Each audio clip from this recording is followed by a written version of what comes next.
Kambal na kalamidad ang tumama sa Jose Abad Santos sa Davao Occidental matapos maapektuhan ng baha at lindol, habang ilang lugar sa Davao City binaha dahil sa localized thunderstorms. Yan ang umaarangkadang balita ni Noreen Igonia. Dito sa buot, oy.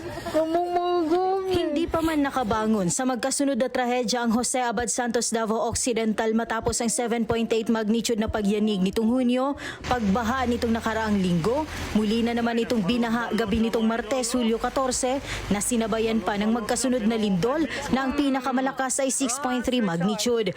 Hindi na rin alam ng mga residente doon kung paano pa makabangon gayong halos lahat ng kanilang ikinabubuhay ay inanod na rin ng malawakang pagbaha. Hindi pa rin matagpuan ang 5 residente na tinangay ng tubig baha nitong Sabado, Hulyo 11. Hinaot ko na safe ang tanan pero kabalo ko nga medyo grabe na gid ang trauma, no, kay walay undang ang ating mga paglinog.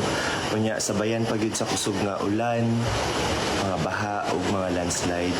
Pinangangambahan din ng mga residente na bumigay ang 6 na artificial lake na nabuo nung nakaraang lindol. Meron pang 6 na mga communities na binagsakan yung river nila, binagsakan ng malaking bundok at nagkaroon ng artificial damming, napondo yung tubig. 7 man yan, nasolve na yung isa, may 6 pa. So may provincial task force na itatayo ang province para to address. Matagalang ko nito, hindi ito overnight lang o 1 week lang. It will take months. Habang sa Davao City, binahari ang mga pangunahing kalsada sa lungsod kaya pahirapang makausad ang ilang mga sasakyan. Sa isa pang video, lumikas ang mga residenteng ito matapos pumasok sa loob ng kanilang mga tahanan ang tubig baha. Kaya binabagtas na lang nila ang kalsadang ito na lagpas tuhod ang baha. Ayon kay OCD 11 Regional Director Ednar Dayanghirang, ang naranasang pagulan sa Davao Region at mga karatig probinsya ay bunsod ng localized thunderstorms, habang ang mga pagyanig ay aftershocks pa rin ng nagdaang 7.8 magnitude na lindol. Muling pinaalalahanan ng publiko na mag-ingat at mapagmatsyag dahil sa sunod-sunod na pananalasa ng mga kalamidad.